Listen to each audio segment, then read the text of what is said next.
നമസ്കാരം. നക്ഷത്രജാലത്തിലേക്ക് ഏവരെയും സ്വാഗതം ചെയ്യുന്നു. നമ്മളിപ്പോൾ പറയുന്നത് വൃശ്ചിക മാസത്തിലെ രാശിഫലമാണ്. ആദ്യമായിട്ടൊരു കാര്യം പറഞ്ഞുകൊള്ളട്ടെ. ആദ്യമായിട്ട് ചാനൽ ആരെങ്കിലും കാണുന്നുണ്ടെങ്കിൽ ഒന്ന് സബ്സ്ക്രൈബ് ചെയ്തേക്കുക. ബെല്ലിൻ്റെ ആകൃതിയിൽ ചിത്രമുണ്ടാകും. അതൊന്ന് തൊട്ട് കഴിയുമ്പോൾ 3 ഓപ്ഷൻ വരും. അതിൽ ഓൾ എന്നുള്ളൊരു ഓപ്ഷൻ നിങ്ങൾ തൊട്ട് വെച്ചാൽ നിങ്ങൾക്ക് ആദ്യം തന്നെ വീഡിയോസൊക്കെ നോട്ടിഫിക്കേഷനായിട്ട് ലഭിക്കും. നമ്മളിന്ന് പറയുന്നത് രോഹിണി, മകയിരം, തിരുവാതിര നാളുകളെക്കുറിച്ചിട്ടാണ്. രോഹിണിയാണെങ്കിൽ സ്വന്തം സിദ്ധികൾ അവരവരുടെ കഴിവുകൾ തിരിച്ചറിയും. അതായത് സാധനയിലൂടെ അതായത് പ്രാക്ടീസിലൂടെ വളർത്തിയെടുക്കാനുള്ള ശ്രമത്തിലേർപ്പെടും. ബിസിനസ്സിൻ്റെ പുരോഗതിയിലൊക്കെ സന്തോഷിക്കും. പുരോഗതി ഉണ്ടാകുന്നത് കൊണ്ട് തന്നെ സന്തോഷമായിരിക്കും. അത് വിപണിയിലെ തന്ത്രങ്ങൾ മനസ്സിലാക്കി പ്രവർത്തിക്കുവാനുള്ളൊരു മനസ്സുണ്ടാകും, അതിനൊരു അറിവുണ്ടാകും. അതുകൊണ്ട് തന്നെ പുരോഗതി ഉണ്ടാകും, അതിൽ സന്തോഷിക്കും. ആദ്യത്തിന് 6-ാമിടത്താണ് സഞ്ചരിക്കുന്നത്. അതുകൊണ്ട് തന്നെ സർക്കാരിൽ നിന്ന് ലഭിക്കേണ്ട അനുമതികൾ ഒരിക്കലും വൈകത്തില്ല, ഉടനെ തന്നെ കിട്ടും. രാഷ്ട്രീയത്തിൽ നല്ലൊരു സമയമാണ്. വിജയം കൈവരിക്കുന്നതായിട്ടാണ് കാണുന്നത്. സ്വാതന്ത്ര്യം പണയപ്പെടുത്താതെ പ്രവർത്തിക്കുന്നത് നന്നായിരിക്കും. കാരണം അത് അങ്ങനെയാണ് കാണുന്നത്. ഏജൻസിയൊക്കെ നടത്തുന്നവരാണെങ്കിൽ അതിനൊക്കെ ആദായം കിട്ടിത്തുടങ്ങും. കുടുംബത്തിലൊക്കെ സമാധാനം ഉണ്ടാകും. പഠനം പൂർത്തിയാക്കിയവർക്ക് ജോലി കിട്ടാനൊക്കെ കാത്തിരിക്കേണ്ടി വരും. പ്രണയിതാക്കൾക്ക് നല്ലൊരു സമയമാണ്. ഇപ്പോൾ വിവാഹത്തിലേക്ക് എത്തും.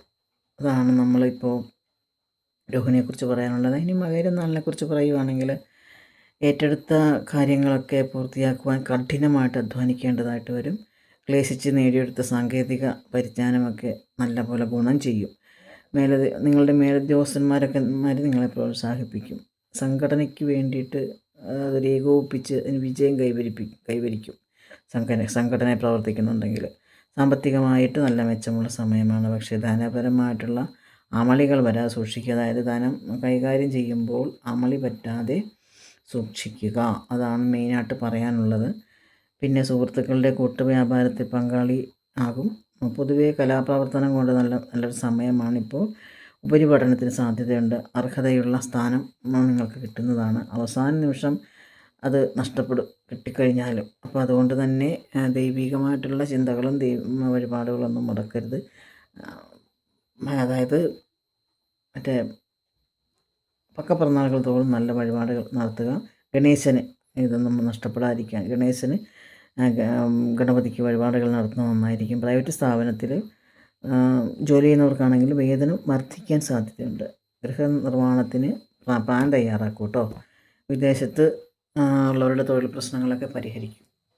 ഇനി തിരുവാതിര നാളിനെക്കുറിച്ച് പറയുകയാണെങ്കിൽ ഇത്രയും ഇതിന് മകയിരം നാളിനെക്കുറിച്ച് പറയാനുള്ളത്. ഇനി തിരുവാതിര നാളിനെക്കുറിച്ച് പറയുകയാണെങ്കിൽ 5-ലും ആദിത്യനും വ്യാഴം 6-ലും ചൊവ്വ 2-ലും സഞ്ചരിക്കുന്നതുകൊണ്ട് തന്നെ നീണ്ട നാളത്തെ സ്വപ്നങ്ങളൊക്കെ സഫലമാകും.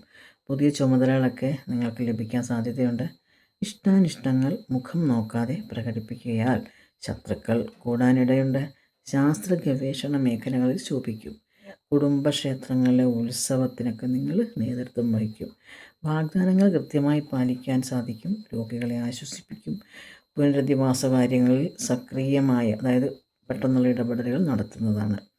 നിക്ഷേപങ്ങളിലൊക്കെ കരുതലുണ്ടാവുന്നത് നന്നായിരിക്കും. ഇടപാടുകളുടെ കൃത്യമായ കണക്ക് എഴുതി സൂക്ഷിക്കുന്നതിൽ ഒരിക്കലും ഉപേക്ഷ വിചാരിക്കരുത്. നിങ്ങൾക്കല്ലെങ്കിൽ നിങ്ങളത് ഒരുപാട് പ്രശ്നങ്ങൾ ഉണ്ടായേക്കാം. വസ്തു വിൽപ്പനയിൽ നിയമത്തിൻ്റെ ചില തടസ്സങ്ങൾ ഉണ്ടാകാൻ സാധ്യതയുണ്ട്. അതുകൊണ്ട് തന്നെ അതിൽ നിന്ന് പിൻവാങ്ങുന്നതാണ് നല്ലത്. അച്ഛൻ്റെ ആരോഗ്യത്തിലൊക്കെ ഒന്ന് ശ്രദ്ധിക്കുന്നത് നന്നായിരിക്കും. ഇത്രയും കാര്യങ്ങളാണ് ഇന്ന് പറയാനുള്ളത്. മറ്റൊരു വീഡിയോയുമായി കാണുന്നവരെല്ലാവർക്കും നന്ദി, നമസ്കാരം.